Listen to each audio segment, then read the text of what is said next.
Hey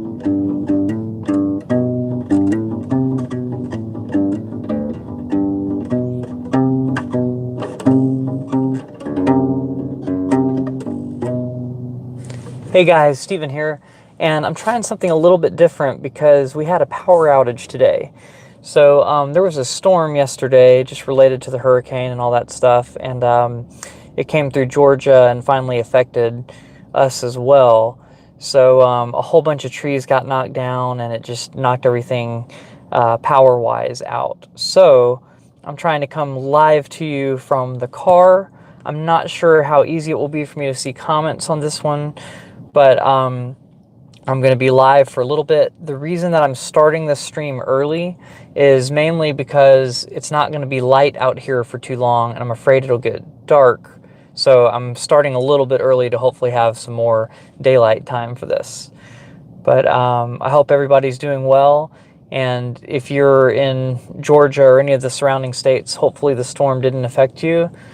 But if it did, then I know that the power went out here and there, and for all sorts of things. So let me know how the audio is, because I'm trying to use this lapel mic, and I'm not sure if it's working or if it's coming through the phone microphones. Just let me know if you think the sound sounds pretty good, or if it's kind of low quality, and just let me know if this is working at all. But I hope that it is. I'm just going to keep going for now. So thanks for joining me. If you have any questions, just leave them as a comment. Hopefully all those will come through. I saw one comment come through, so I do know that the comments work. And if you hear any background noise, a lot of that's wind. So if you have any questions and stuff just as we go, just let me know in the comments. I'll be happy to answer them. And I guess I'll play a few songs in the meantime. Hello, hello. How are you guys doing? So I guess I'm going to play a couple of songs, and then just answer any questions that you guys have in general about the U-Bass. So I want to say before I start, I'm going to be doing this on the Exotic Mahogany U-Bass, and I have never changed the strings on this one. It came with the round wound strings, so these strings are now 3 years old. So keep that in mind, but the cool thing is they still sound pretty good in spite of that. So I'm going to go ahead and play a little bit, and just let me know if you have any questions or just comments that you want to say on there. So I'm going to try...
All right, so that's a little song that I actually wrote for upright bass and tried to adapt for the U-bass. So the reason you might have seen me laughing a couple times there was when I was trying to do the percussive part. I'm used to this making a louder, lower sound. So I was trying different places on the bass to try to get that similar sound, and I found hitting on the front was a little bit better, but a little bit harder to do. Especially since I'm in the car, I'm trying not to hit my window. So I'm playing the bass a little bit more vertically, so I thought that would be kind of a fun one to do. But yeah, that song's called Green Tea. If you've been on here a lot, you've probably heard it before, but it's a lot of fun to play. So I'm going to try just messing around with some harmonics, because I think it's cool that these strings are 3 years old and they still ring out pretty well. So I'm going to see if I can just make up a little groove with that. No hablo español, but I try every now and then. I get 1 or 2 words out, but not really.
So can y'all hear the harmonics pretty well?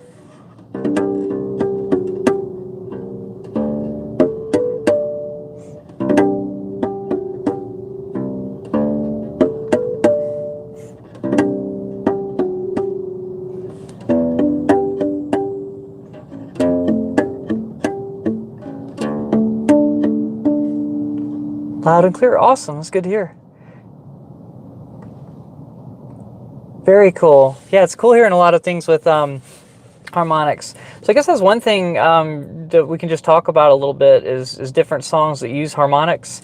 It's hard for me to hold the bass up at this angle and get all of them, but let me see if I can do... have you guys heard Portrait of Tracy by Jaco Pastorius?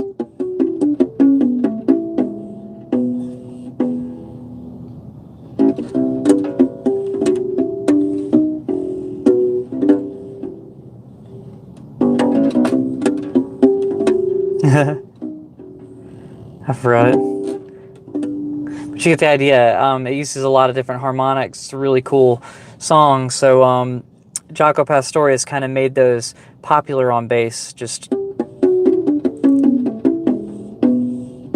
writing melodies with harmonics, and then going further and like playing notes, bass notes, and then playing harmonics with that. So that's what I'm basing all this other stuff that I was making up.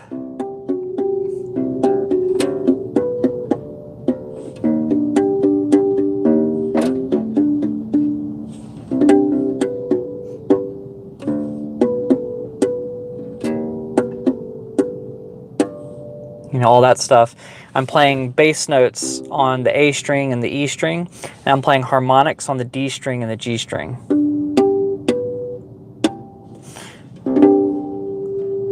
But I'm glad they're coming out crystal clear. That's really good to hear, because I think it's coming through this little microphone right here, and sometimes it comes across a little bit too loud and a little bit too abrasive, but I'm hoping that it's working today.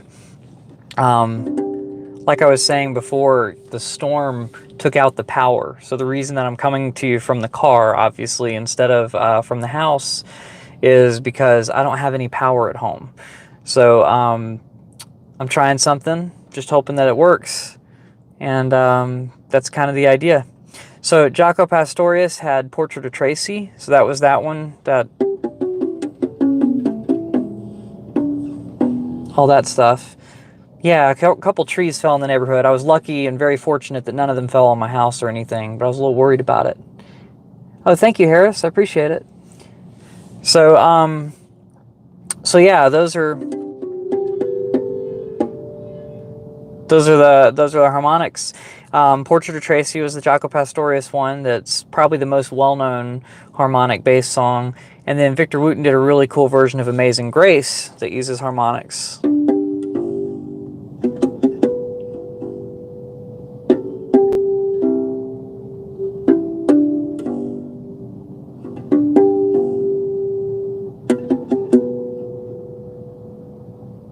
trying to remember.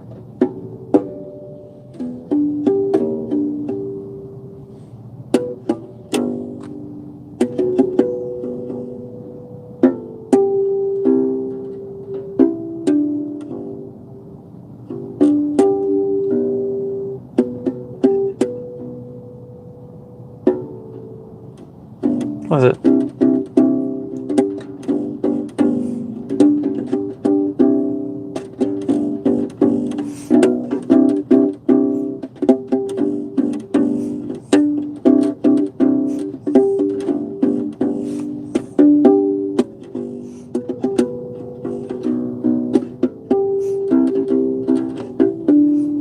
I'm pretty making up from here, but you get the idea. So he does a really, really cool arrangement where he does a whole bunch of crazy stuff with harmonics. And then I wish I could play it all the way through, but honestly, my memory is not that great on it. And then I haven't played it in quite a while. But that's just another really cool example of harmonics, is Victor Wooten's version of Amazing Grace. If you haven't heard that, you could probably search it on YouTube and find him doing it. I think he also did it on a piccolo bass, so instead of being tuned E, A, D, G, he had it tuned A, D, G, C, I believe. So like if you had a 6-string bass, just thinner 4 strings on the 6-string. So that's really what comes to mind for me when I think of harmonics. There's several Tool songs where the bass player uses harmonics as well. A lot of times where the guitar player and the bass player are both doing harmonics. But I honestly don't remember which ones they are, and I've never learned how to play those specific ones. So we could switch to something else. Does anybody have any questions, first of all, about this particular U-bass or any of them? I'm going to try to see if I can pull up the comments to where I can see them the whole time. Okay, let's see. I see some, just making sure I didn't miss any comments. But yeah, if you have anything to add on harmonics, I'll have to check out that Rob Scallon song. That sounds pretty cool. So then we could kind of switch over to like doing chords. I think the cool thing about playing like acoustic bass with the round wound strings is if you wanted to, you could strum chords.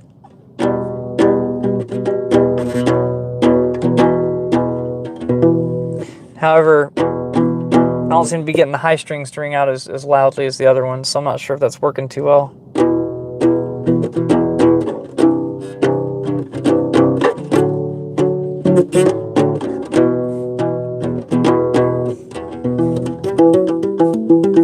You can also do some tapping, that's kind of fun.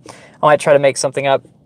So a lot of times when I start making something up, I'll decide in my mind before I start like what kind of techniques I want to base it around. So I might do some like down with the thumb, up with the thumb, pluck, pluck, some Victor Wooten kind of stuff that he kind of borrowed from banjo technique, I believe. But you can go down and up with the thumb and then pluck after that. So yes, this isn't plugged into an amp at all. This is acoustic right now. You can see there's an empty place to plug in. I guess it's on this part for this bass.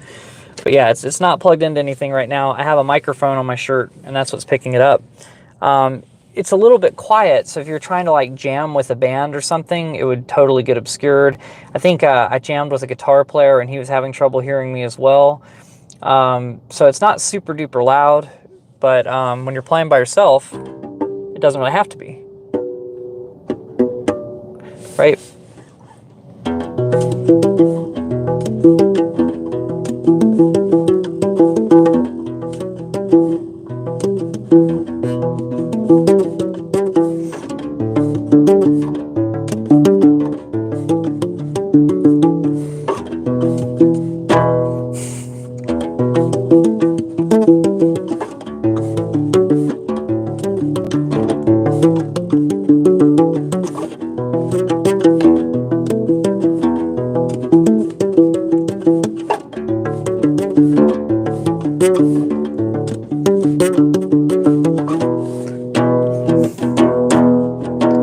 some tapping with some strumming.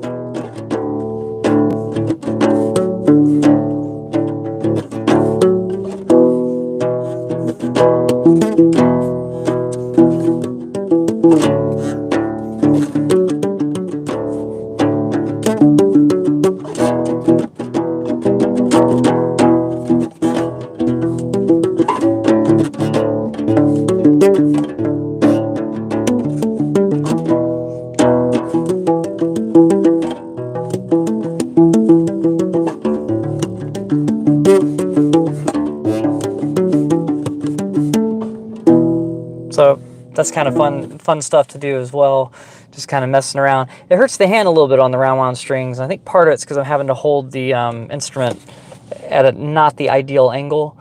If I tried to hold it at the ideal angle, it would kind of smack the window, and I don't think I want to like break my car window doing that, or roll the window down, because I think it's kind of windy out there. But yeah. So once again on the chat, let's see what's going on. Does anybody? Yeah, so it really does sound good without the amp. The only thing is, if you were doing tapping where you had more of the string ringing out, like I was pulling off to a note that was in the key, so that made it kind of convenient. But if you were just doing like plain tapping, you're gonna get vibrations out of both sides, and you're gonna get a little bit more string noise and stuff ringing out. So sometimes it's better to have the amp for that reason. Are the chords different than the regular bass? When you say the chords, do you mean the strings? The strings are the same tuning as a full-scale bass, if that's what you mean. And these right here are metal round wound strings, so they feel like electric bass strings, if that's what you mean. So I'm going to answer the strings question and then chord shapes and patterns as well. The answer is kind of yes for both. The strings are slightly different because they have a nylon core. So even though they have metal wrapped around them, the nylon core allows them to be a little bit, I don't know, they have a little bit more give to them. So I know a lot of people are like, can I just put normal bass strings on a U-bass? And the answer is probably not a good idea. So probably no, because this part that wraps around the tuners, it's like it has a nylon core, so it's not putting as much pressure on, you know, being wound around this. So I think that would be the main reason. And then I'm not sure, you know, there's some arguments about tension or whatnot, but that's the main reason to me. And the other reason is they have to be a certain gauge. So these strings are a little bit thicker than electric bass strings. Like I feel like this E string is about as thick as a B string would be on an electric bass. And that's because they have to be so much shorter. So in order to get them to the same pitch, we have to make the strings bigger so that we get lower pitch notes. So hopefully that helps a little bit there. What is that? Okay, there's a light behind me, so I guess that's just gonna be there. I hope that's not too annoying. So let's talk about what I was doing in that last song, though, if you'd like to. Basically, I'm going... Oh, I was going to answer the other question. As far as chords, they're tuned E, A, D, G. So all your shapes and patterns will be the same on the U-bass. So in other words, if you looked up tablature for bass guitar, you could play that on U-bass unless it went past the 16th fret, in which case you'd run out of frets. So that's kind of the only difference, is you have less frets here. But yeah, the tuning's the same, E, A, D, G. So your shapes will be the same if you're doing an arpeggio, then all that stuff. But yeah, this particular one has metal strings. There are ones with polyurethane strings, but this one has the metal strings. Let me check the comments and see. I think I missed the last one. Okay, so Betaraba says, I think the only problem for me about the round wounds is that it's probably, hold on one second, it's probably impossible to find U-bass round wounds here where I live, so I'd have to buy them online, and they're probably expensive. That might be true. They're not as expensive as the flat wound strings. The flat wounds are more expensive. But depending on what you consider expensive, and also with shipping involved, you might be right. They might be a little bit trickier to get. But I still wouldn't necessarily try putting regular bass strings on there, because there's a potential for it breaking the instrument. So just, you know, do that at your own risk, basically. Okay. So, yep, I'm glad I could be helpful, and I'm going to continue continue helping you guys. Does anybody have any questions about any of this? Anything about the techniques that I'm doing, or any techniques that you've heard of that you're not very clear on, that kind of stuff? I guess I'm going to go a little bit further with the tapping stuff, because I always like doing tapping stuff. So you can kind of hear what I was saying. When I hit this note, you're hearing that note and this note come out.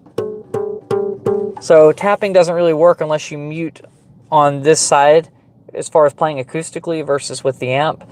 The advantage is with the amp, you're getting the pickups over here, so it's picking up this side of stuff and not the other side. How do you like to mute strings? Okay, that's a really good question, because there's kind of like multiple answers for it. So sometimes the way I mute strings is with my general technique over here. I do something called floating thumb technique some of the time, and basically what that means is when I'm playing the E string. Oh, you have started floating thumb. Yeah, so I kind of do floating thumb. That is kind of the answer, Lola. But let me explain that for the people that may not know it. So basically with floating thumb, what I'm doing is I'm going to play like the index and middle here, and like my thumb is literally not going to really be resting on much. I might have it rest on the body while I'm playing the E string, but as soon as I go to the A string, it's resting on the E string kind of like this. Not usually on top of it, but sometimes. It just depends on kind of what I'm playing, and if it makes more sense for it to stay up here, or if it makes more sense for me to go down with there. So a lot of times I use the thumb to mute the lower strings. So if I was playing the E string and I didn't want it to ring out when I'm playing the A string, when I move to the A string, my thumb can mute the E string as I'm going. And then if I move up to the D string, it mutes the A string automatically. So the advantage of this is not only does it mute, but it allows your hands to be your fingers to be the same distance from your thumbs, so your hand is at a really comfortable position as you're moving across the strings rather than stretching out from your thumb. So it's easier to play faster and more controlled.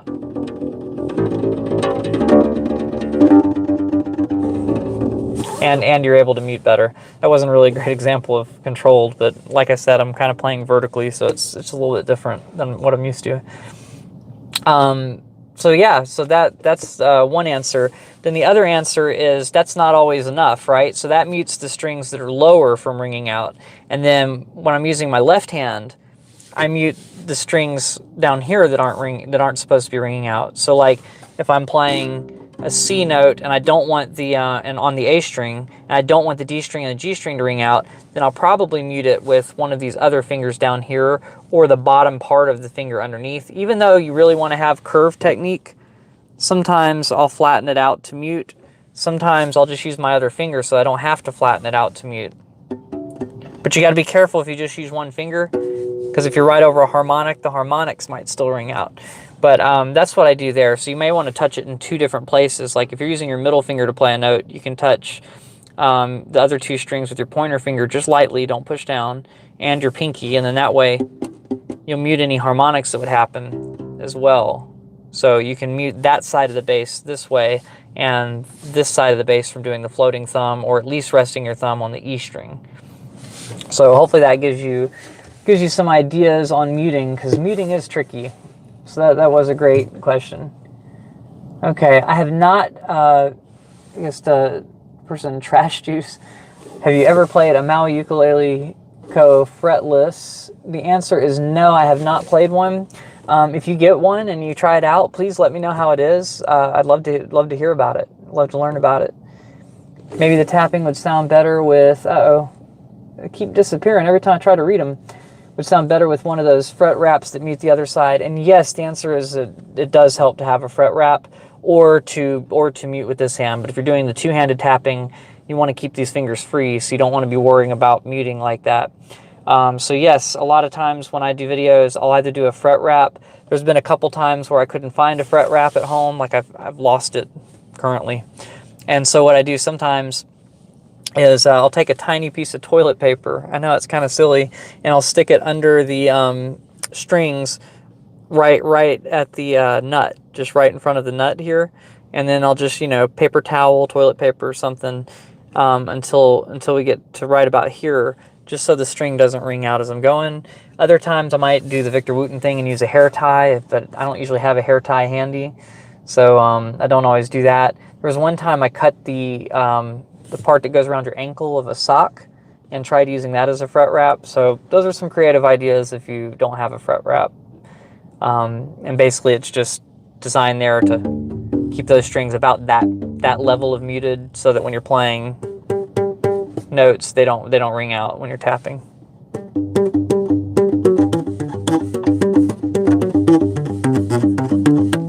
Yeah, so that is a good idea on that.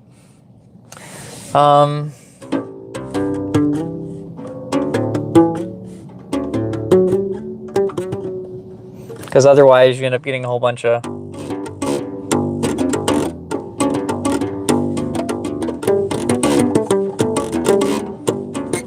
yeah, that's kind of hard to do on this one. I'd rather do that on the rubber strings. I know Stu Ham did a version of Linus and Lucy, which I can't.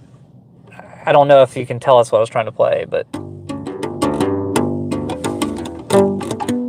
yeah, it's kind of hard to do with one finger. I usually use 3 fingers on the full scale electric, but tapping on these high frets is kind of tricky to do.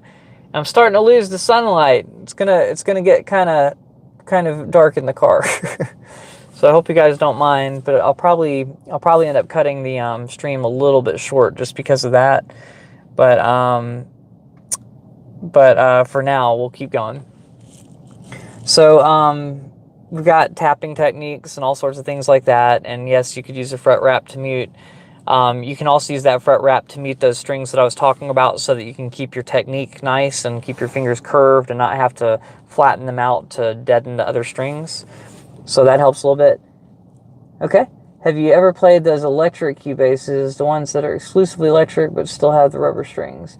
Yes, I had a student that had one of them, and he had one of the California shop ones, and that one was really cool. So they are quality. They do sound a little bit better. They play about kind of similar, you know, but they I would say there's less string noise a little bit, and they just feel really quality, really well made. So I have played one of those before, jamming with people. So it was kind of cool getting to play that. And yes, and then I guess at NAMM, I got to play a couple as well. Do you think they'll ever make a 5-string ukulele bass? Kala actually has in the past. They discontinued it.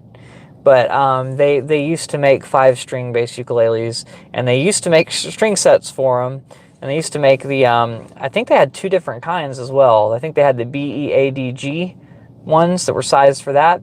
And I think they had ones that were sized for EADGC. So I believe they had both kinds of string packs, but they had a solid body model, the SUB or something, the sub U basses.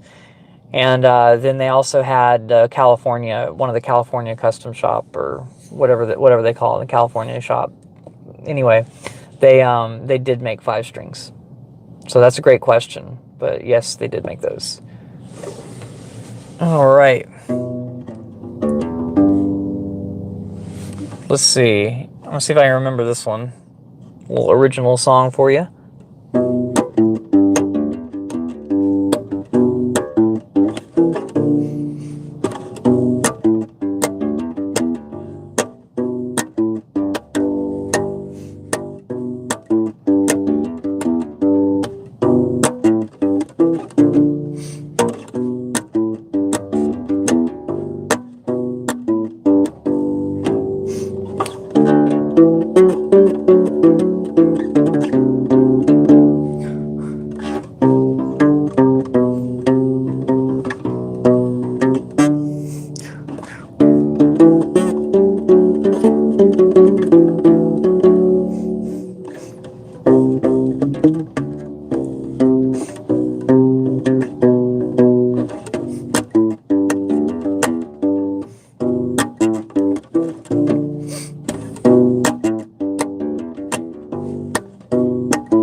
That's pretty much the whole song. I just forgot the bridge for a second.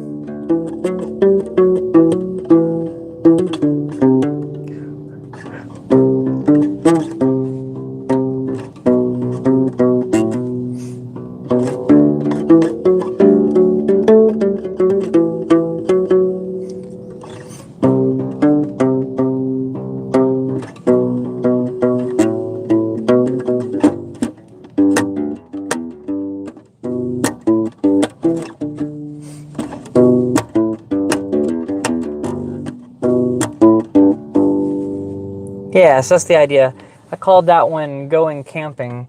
And it's funny, I wrote it not too far from here. I'm actually on a parking deck because I was thinking I'd get the sun for longer being raised up near the apartment that I used to live at a while ago. Haven't lived there in a couple years now, maybe even 3 years.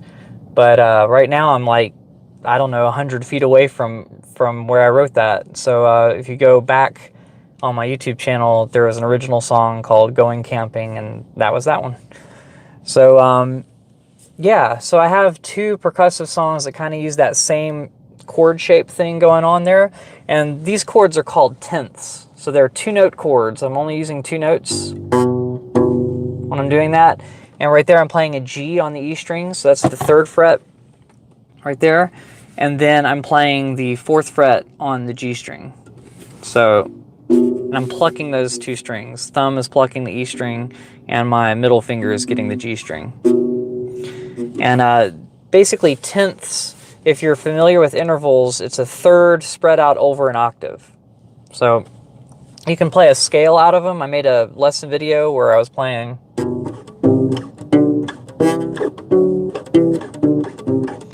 So I could go all the way up the scale if I wanted to. So I'm doing a G major scale on the E string and then harmonizing the notes by knowing if it's a major third or a minor third depending on where I'm at.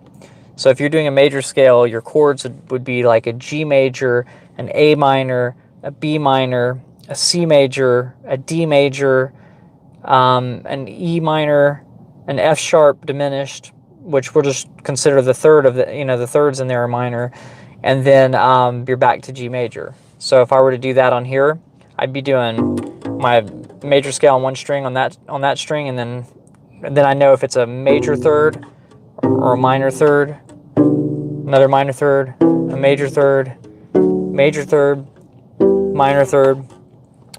even though it's a diminished chord, and then a major chord at the end. So I'd run out of frets right there, but you could literally play a whole scale harmonized like that. So a lot of times I like using those shapes in making songs, and so what I'll do is I'll like play the chord, and then I'll do some hammer-ons and pull-offs, because you can also play a G major scale on the G string really easily. So if I write a song in the key of G,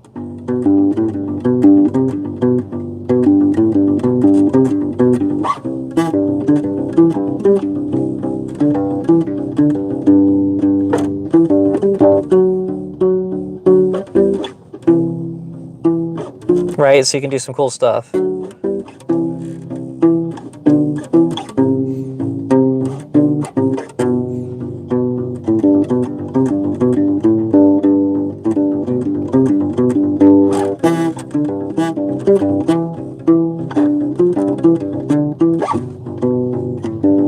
Right?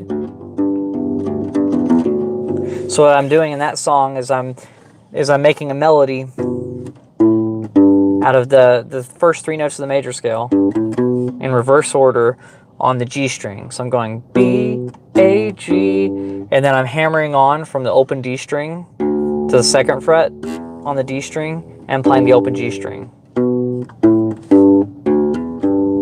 And then I do a pull off from the 2nd fret of the D string to the open D string, and then I either hit an open G after that, or I hit the low G on the E string, depending on where in the melody I am. So I'm starting with that 10th, and then doing that melody, and then I'll hit the chord again, and I jump up to a C, and then I do an A flat chord, which is just kind of to give it a cool little sound there, we call that basically the idea of, oh, sorry, it's a B flat chord, not an A flat chord. And the reason I'm able to do that B flat chord is I'm thinking about something called mode mixture. So this is a really heavy theoretical concept that I don't think I'm going to be able to explain super well for those that don't have a background in theory. But if you do, basically you can borrow from the parallel minor scale. So if you're playing G major, sometimes it's kind of fun to borrow chords from G minor just at the whim. So sometimes like normally if you were in the key of G and you had a C chord, it would normally be major, but you could make it a C minor chord because you're borrowing from the minor scale. So kind of a lot going in there, and it's hard to understand if you don't have like a background of some basic theory. But yeah, it's basically why that note's not in the key that I'm playing in, is because I'm borrowing temporarily, and that was the idea behind it.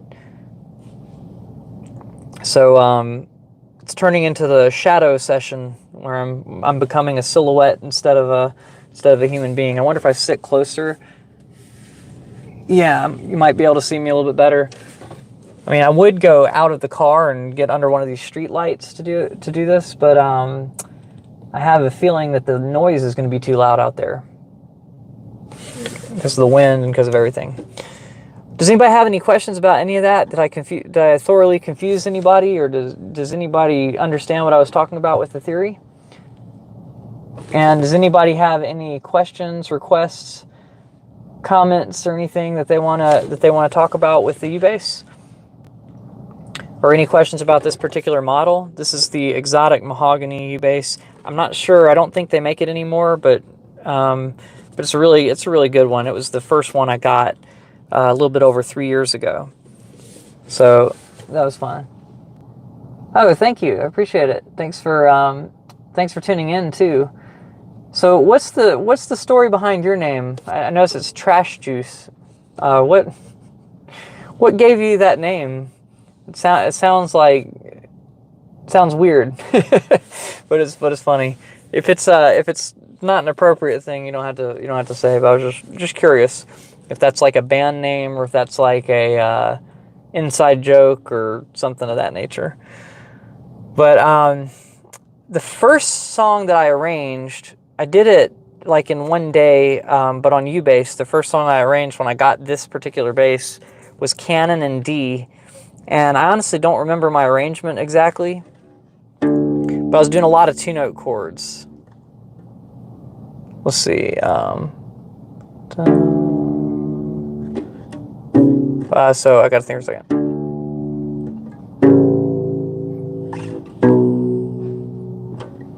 That would be I got to think about the three chord of D would be. There we go. So I'm literally trying to do that. Okay.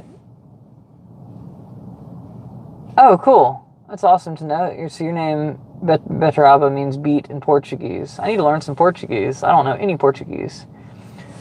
Okay, serious about the SUV electric U-Bass. Would that be able to tune down to BEAD for a little thicker gauge rubber-like strings? I want to say that they made some thicker rubber strings for it, but I could be mistaken. I know that they had the higher pack, but I feel like they had both. If you want to know a good answer to that, there's a guy named Magnus, and he runs a site called playubase.com, and he's at least had one of the 5-string sets, and I think he's had the one with the higher. And from talking to him, I think he made it sound like they used to make them. Now, I don't know where you would find them because they don't make them anymore. But those 5-string packs, I think they did make some 5-string packs that go down to B. Hey, Novix. Let's see. And then got one more. I think there's one more comment that I missed on there.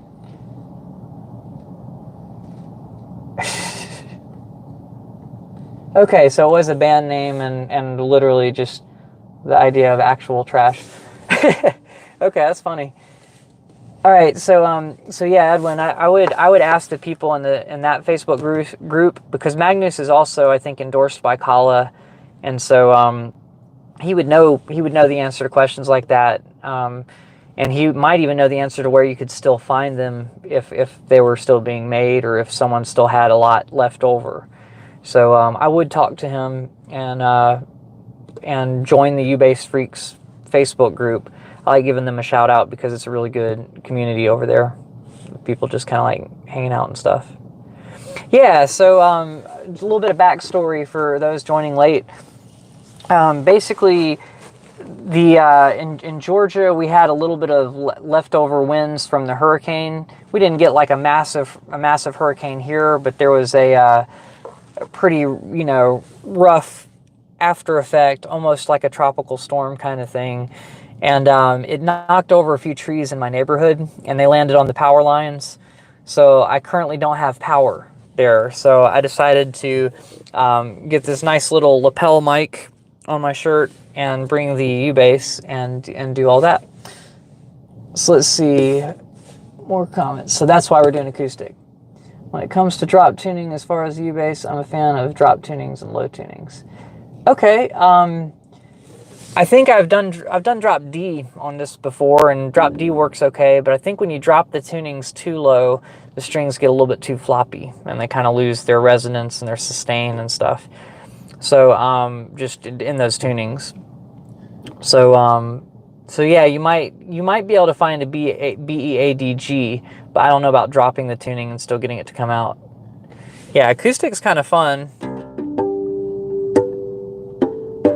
I'm just always impressed by how these harmonics still ring out. Like I was telling everybody earlier, these strings are over 3 years old. It's like it defies logic that they still work, but they still, the harmonics still ring out pretty clearly. Whoops, except that one. Yeah, so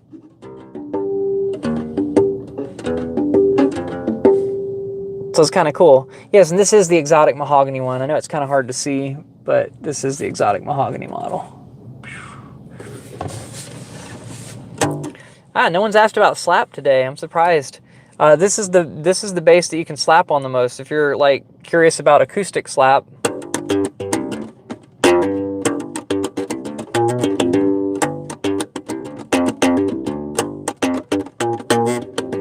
So as far as the harmonics, to answer that question real quick, yes, the harmonics sound pretty good on the rubber strings. I think they're slightly better. They ring out slightly better, but they do work on rubber. You just have to be very, very, very accurate. So on the metal strings, if I'm a little bit off, it's okay, and I can feel where the harmonics are. On the rubber strings, you have to be very, very accurate. And on the metal strings, it's kind of like there's a little bit more forgiveness if you're a little bit off, kind of. And that's because there's just less sustain on those strings.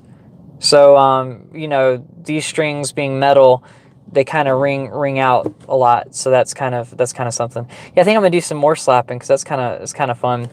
So originally I was thinking about doing like slap songs today, songs that you should learn on slap. And one of the ones that I thought was a really good exercise, and I don't even think Victor Wooten really does it this way, but the intro, the very, very first part of Classical Thump, before it gets all crazy, he's just literally taking like a G major chord over here. So that's 3rd fret on the E string, 5th fret on the A string, 5th fret on the D string, and 4th fret on the G string, and slapping each one of those notes. Whoops. Right?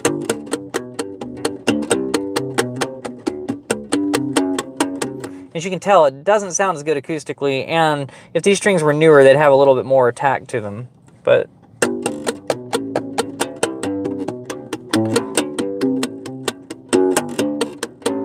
yeah, it's really hard to get the G string to slap. But it's a little bit easier on a electric bass. So he probably pops that one anyway, even though in his tab book he didn't write it out that way. I've seen him play it and he's popped it. So you could go.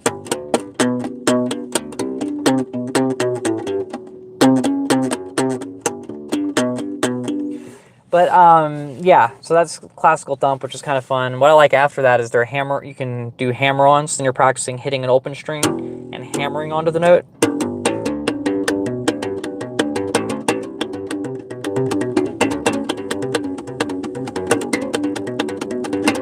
And then after that, he does where he goes down with the thumb, hammers onto the note, and then comes up with the thumb. So you use your thumb kind of like a pick, down pick, hammer on, up pick. Same set of notes. You're just going from the open string, hammering on, and then coming up on the note that you hammered onto.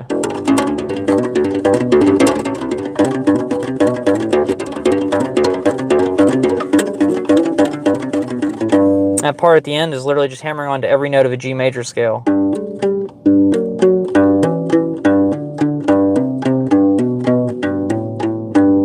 So it's a lot easier on a full-scale electric bass, but I think it's a good introduction to the double thump technique that he does, and it's a lot of fun to play too.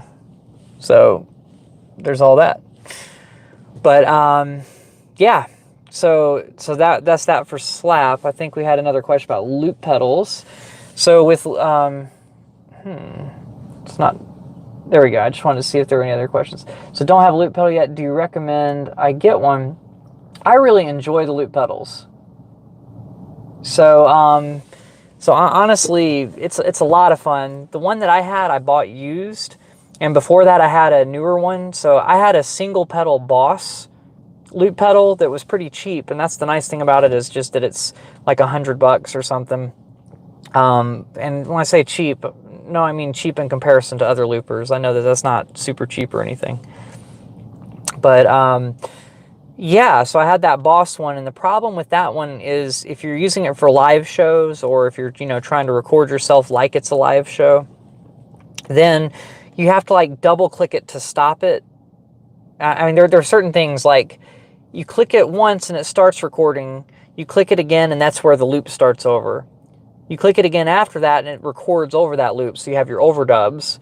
You click it again, it ends your overdubs.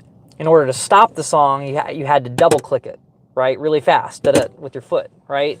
And then in order to delete it, you had to double click it and then hold your foot down for like a full measure, and then it would delete it. So that way it knew for sure that you were actually intending to delete the loop that you had on there. So if you're okay with learning all that and getting used to it, I did use it. I did play a couple of bass solo shows like 10 years ago, or 11 years ago, 12 years ago. Oops. Gosh, it seems like a really long time. But anyway, something like that. 11 or 12 years ago, I did do some loop pedal gigs with that one, and that was interesting. But I ended up getting the Jam Man, and the Jam Man that I have right now, they don't make anymore. It has 2 pedals on it, so if you can find a used one, that's cool. But it has 2 pedals, and that way the left pedal, you'd hit it once to start recording, once to stop recording. You could hit it again to loop and everything, but then you had a separate pedal that you could just stop. And the cool thing about this was if you held the left pedal down, it would remove the last loop that you made. So if you made a mistake and needed to redo one of the overdubs, that would just remove the previous loop. But if you did the right pedal and held it down, then that would delete the whole entire thing. But no double clicking at all. You didn't need to like really fast double click at all. So that was kind of nice about that one. And then they have one that has 4 selectors now, so I don't even know what the options are on it, on the newer Jam Man one that has like 4. So that's Digitech that makes those. I think Boss has one now that has 2 pedals, and so it's probably similar to the Digitech one. And so I'd probably recommend one of those, because 2 pedals is good. Having more than that is kind of annoying. But if you're trying to make a song where you have to change the loop entirely, like let's say you want to have a verse chorus and a loop chorus, and you can record them both and then, play them separately, those loopers cost a lot more. So, in the several $100 range, you can kind of get into those. And I don't know any brands by name because I haven't owned one, but I've seen people play on them, and it has a lot more pedals, so that way you can record multiple loops separately, and you can turn one on or one off, so that you can have like the verse part of a song playing over a drum groove, and the drum groove's playing constantly. And so then if you have like, let's say you had one that had 4, you could record a drum track and leave that playing the entire song. And then you could record a bass line for the verse, a bass line for the chorus, and then you know, a chord part for one of those sections, and then just choose to play the other part as you're going. So those kinds of things. I don't know how many channels they really have, but those are pretty cool. But I haven't used one, so I'm not super familiar with the brands. So I hope that helps a little bit on loopers. Probably the Boss, you know, if you look into it, or if you can get a hold of one of those old Digitech ones. I think those are good too. Oh wow, there's been a whole bunch of stuff, and the phone hasn't been showing me the comments. 100's doable. Yep, U-Bass are standard EADG, that's true. Have you ever tried using wah on the U-Bass? Yes, because I have another Digitech pedal that has a whole bunch of effects in it, and it had wah built in. So yes, I have used wah on there. I've also, it has distortion. I've used delay and reverb and stuff of that nature. So yes, to answer that question. And then there's another request for the fifth tuning, and that is B flat, F, C, and G. And that's a Cajun fifth. Okay, I'm not super familiar with that tuning, but makes sense. That'd be fifth. I've never tried that on U-Bass, but that's cool. All right. So does anybody else have any questions or anything? I might play something. I'll just make up like a little slap groove, I guess. And you know, if there's something else you're just curious about hearing acoustically that I didn't cover already. I covered harmonics. I covered some tapping stuff. Right. I covered doing down and up with the thumb, and then tapping on top of that.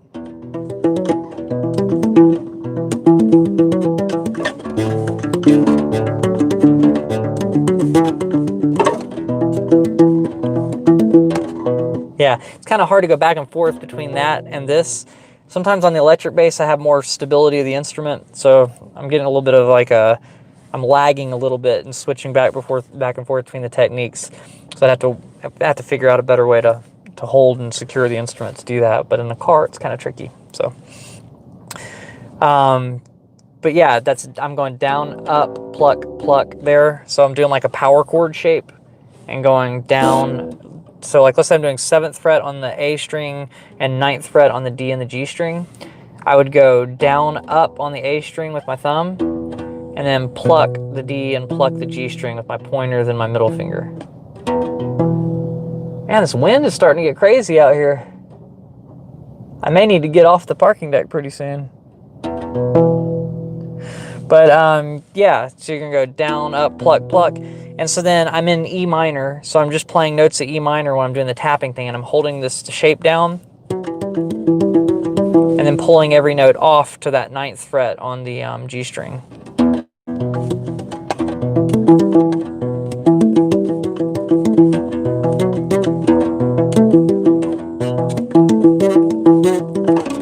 And then I'm going down to a D power chord. So that's 5th fret on the A, 7th fret on the D, and 7th fret on the G strings.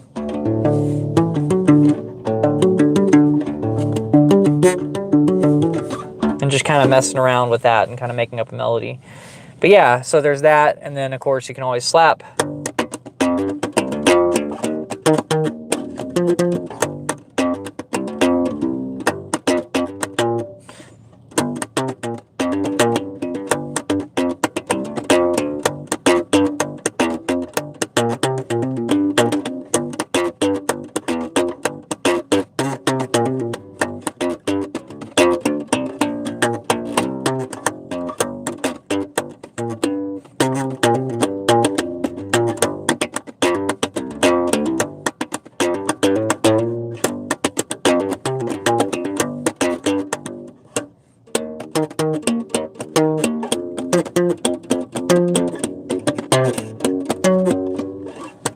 So that's kind of fun.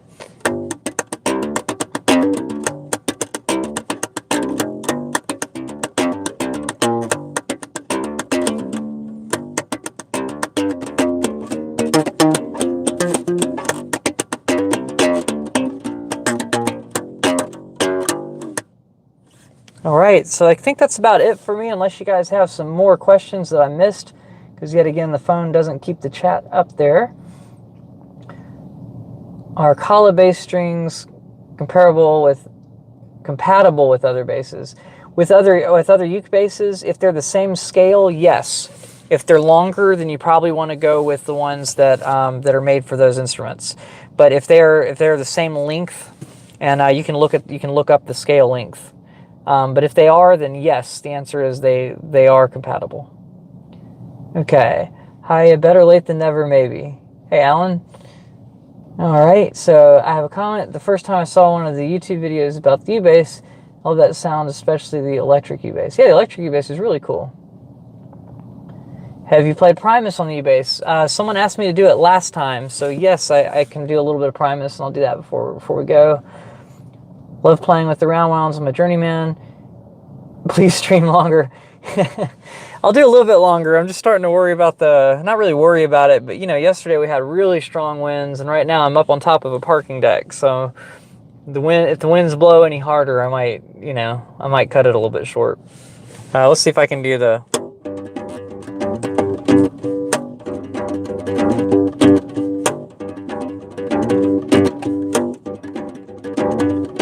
Town in southmost Sicily, left a family too proud to be poor.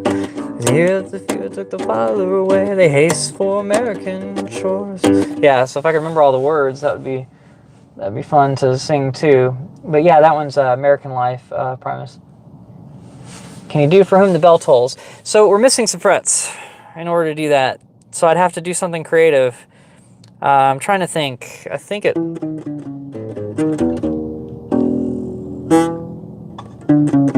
starts there, doesn't it? So that would be the do some quick math real quick.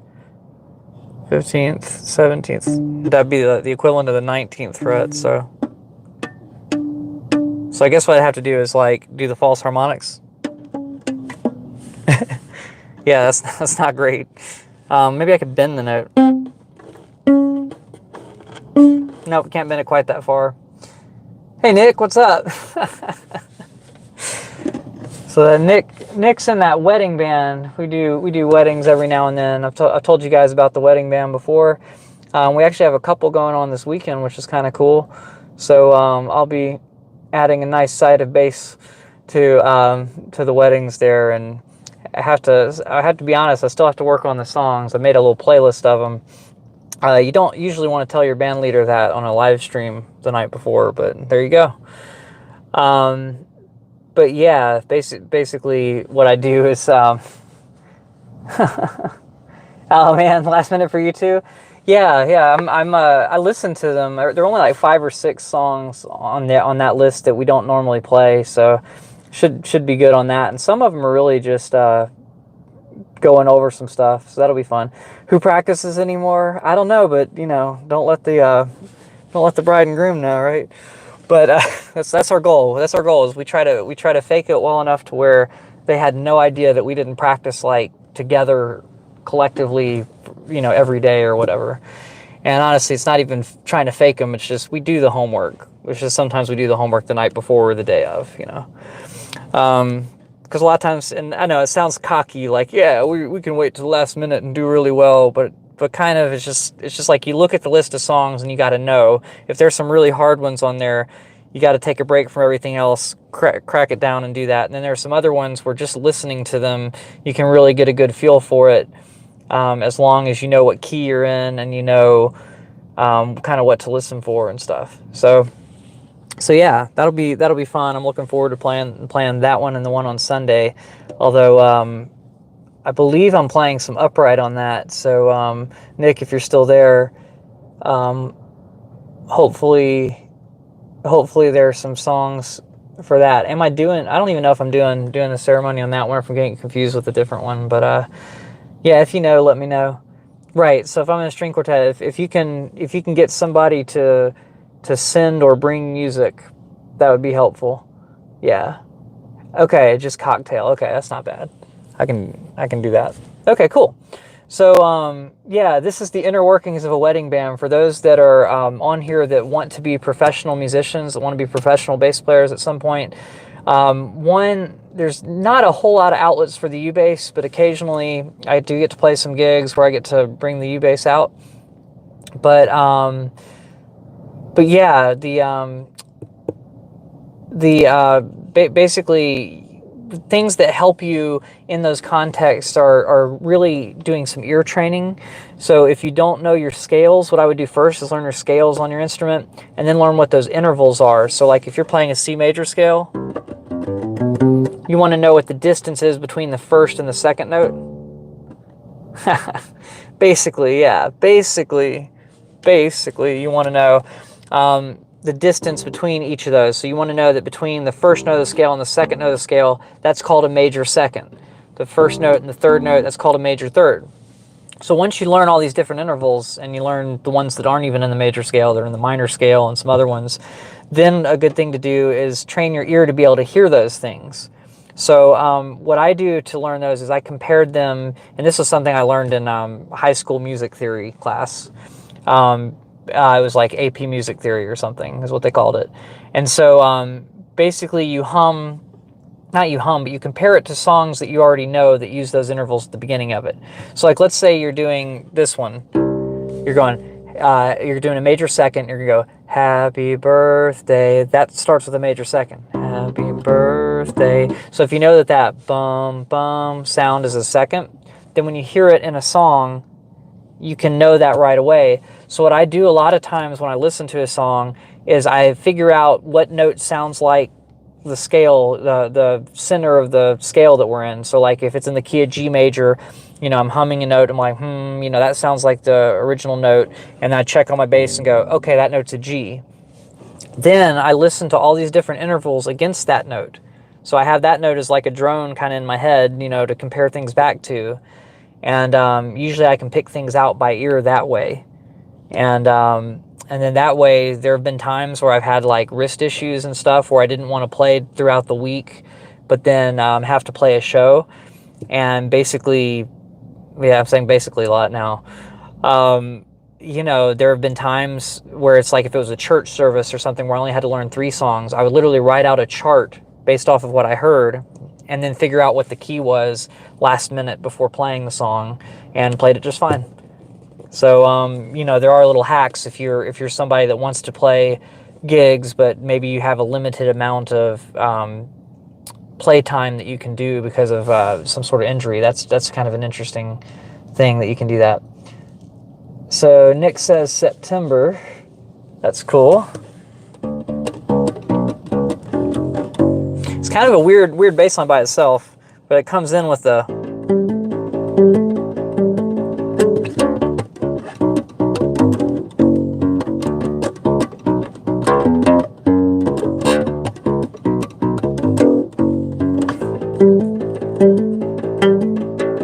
And sometimes I kind of do my own version of the bass line in certain parts, but yeah, that's the verse part, and then the chorus I kind of do my own little,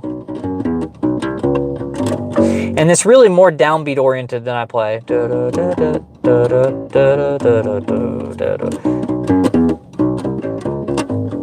Right, so it's that kind of stuff, but it outlines the chords. So you have like a B as the root of the chord, then you're hitting a fifth, and then going into an E, and then you have a C sharp as your root note, and then an F sharp as your root note. So you can just find some little chromatic walk-in to get there, or you can do the complete actual bass line the way he does it, the way Vern Dean White does it in the original. But yeah, that one's a fun one to play. I like kind of adding my own little fills in there. I'm sure a lot of you guys, it's really cool to learn a bass line note for note. And I do think that that's really awesome, learning every little detail, every little fill. But as a professional, there's just too many songs most of the time for you to have time before a show to really go through and nail every single little one of those and actually be able to remember it without having to look at a sheet of music for it. So a lot of times what I'll do is I'll get the framework of a song down, and then if there's a really cool fill in one song or 2 songs or whatever, I'll go back in and add those fills in and memorize those. And then I'll make up little fills in the other ones kind of in the style of just, from playing so long and playing a lot of different styles. So that's kind of a little hack if you've played a lot of different songs. You got to decide what in this song sounds like it's improvised. And if you have a verse and a chorus and you come back to those parts a lot, then if you hear in the original track how it changes every single time you come back to the verse, you can assume that the bass player was improvising a little bit on those parts. So that gives you the freedom to use the scale and use other things and put your own spin on the song rather than just copying what the bass player did on the original. But sometimes it's nicer to learn the actual line and really get the vibe of the song, and always adding more to it. Yeah, Lowrider is fun. I don't know that I play it right, but I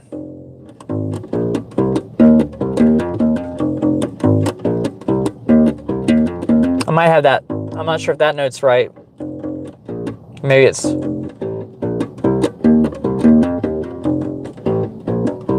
But I don't know if I have it right, but it's a lot of fun. It's a lot of fun to play either way.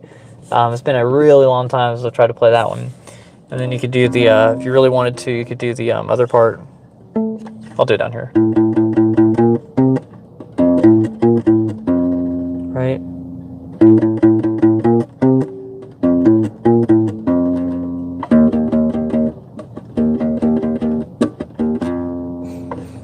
Right. So, yeah, Lowrider is a really cool one to play. So does anybody have any other suggestions to play or any other cool things to do? Otherwise, it might be about time to go. So I want to thank you guys for hanging out, and I'll be happy to do one or two more if you have a few that you want to mention right here at the last minute. Hopefully everybody's happy. I hope the person requested Primus. I did do the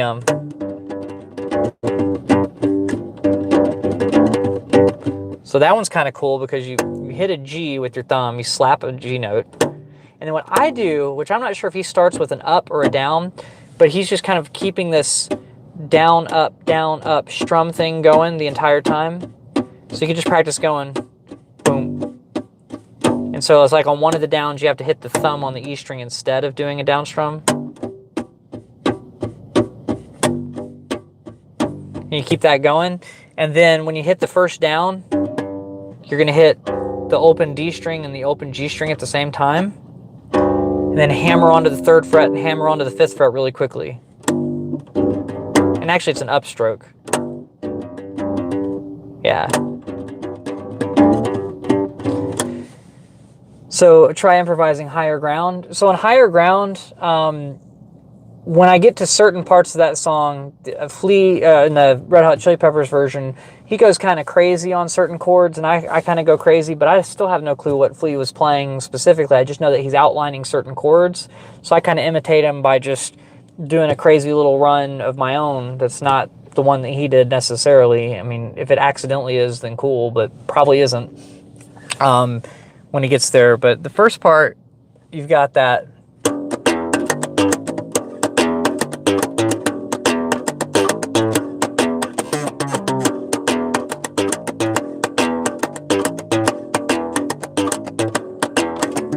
Where you got that.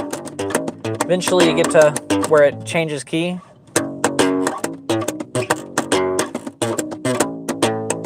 And then you kind of do some things like that. But yeah, it's a lot of fun to play that one. As far as Red Hot Chili Peppers versus Stevie Wonder, what is it? I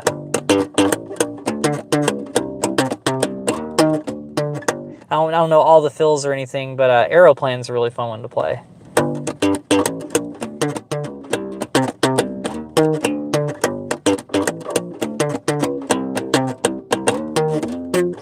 And I don't know all the little fills that he's doing, but that's the general groove. So that one's a lot of fun to play.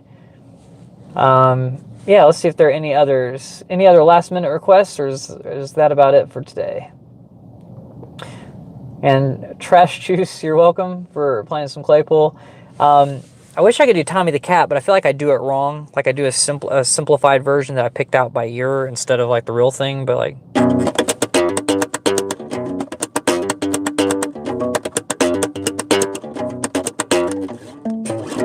You know, that kind of stuff. But it's a lot of fun. There's some things that he's doing on the low string, and I think he's adding some extra stuff there. But yeah, it's a lot of this down and up thing with the fingernails, and kind of coming back up with your fingertips You know, he likes doing that a lot. So it's like you're strumming with those fingers, but then your thumb is just slapping. So what is it? I don't even think I'm doing it right now.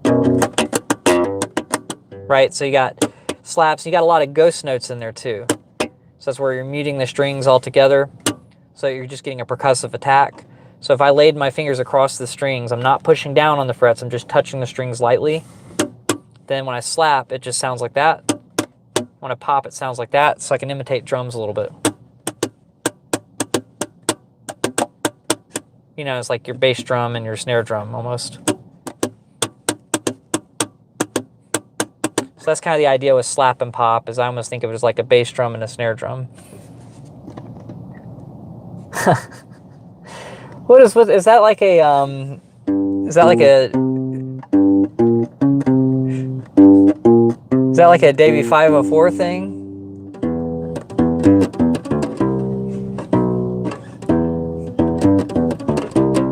I mean, you can make it hard to play if you wanted to. Could you advise about doing the whole hillbilly and rockabilly slap on the fretless? Okay, I've never done it on the, as far as I know, I've never done it on the fretless, but I have a video of a bluegrass style bass line, and because I'm holding the bass vertically, this is kind of convenient in the car, because it's easier to do this than it is to have it the other way. But you could hold it vertically like this, and what I would do is I would just pluck lightly instead of trying to get the slap that they do on the initial note. And then I'm literally just, I flatten my hands out. You know, on a upright bass it'd be curved because there's a radius, but I just kind of like slap in between. So what I would start is, if you're doing rockabilly, start with that boom, boom, boom, boom, boom, boom, boom, boom style line, and I would go ahead and use the open strings, play it in the key of G.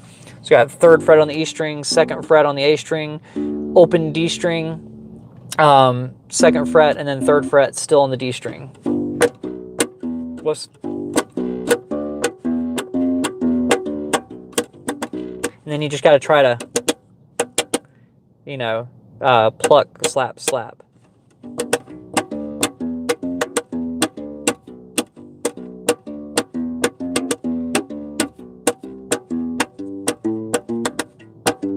But there's another part of it on upright where you could actually almost pop. So you could kind of hook your finger up underneath it if you wanted to, and then you could just slap with your whole hand.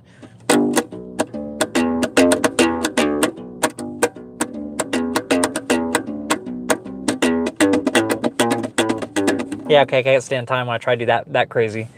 But yeah, you're just slapping kind of fast in between. So on upright bass, it's a little bit different because you can use your arm in a way where you can get a double slap out of one hit, kind of, where you're kind of like boom, boom, you know, just from one arm motion. But it's a little harder to do when the strings are flat instead of on a radius. Like these aren't really completely flat. Technically the fretboard probably does have a slight radius to it, but it's not enough to be bowed. So on upright bass, you have a far greater radius, and your hand would end up being curved like this, and then you can kind of like, you can get a double slap out of kind of like one motion. If anyone's a drummer on here and does like the Moeller technique, you can kind of do that kind of thing to get 2 hits out of a little bit less motion in your arm. So there's a little economy of motion on the upright bass that I haven't figured out how to do on the U bass yet. I'll put it that way. But yes, I do have a rockabilly lesson and a bluegrass lesson with both of those. So, you know, you can search for those on YouTube and you should be able to find them. Well, guys, it's been 1 hour and 14 minutes, it looks like, and it's been a lot of fun. I'm glad this worked. I was worried that it wouldn't. So thank you so much for tuning in, and have a great rest of your night, and be safe if any of those storm winds headed anywhere else around here, if you're anywhere around there. And yeah, have a good week, and I will see you guys next Tuesday for the normal lesson and next Thursday for the live stream. Hopefully in a better lit place than this. All right, bye guys.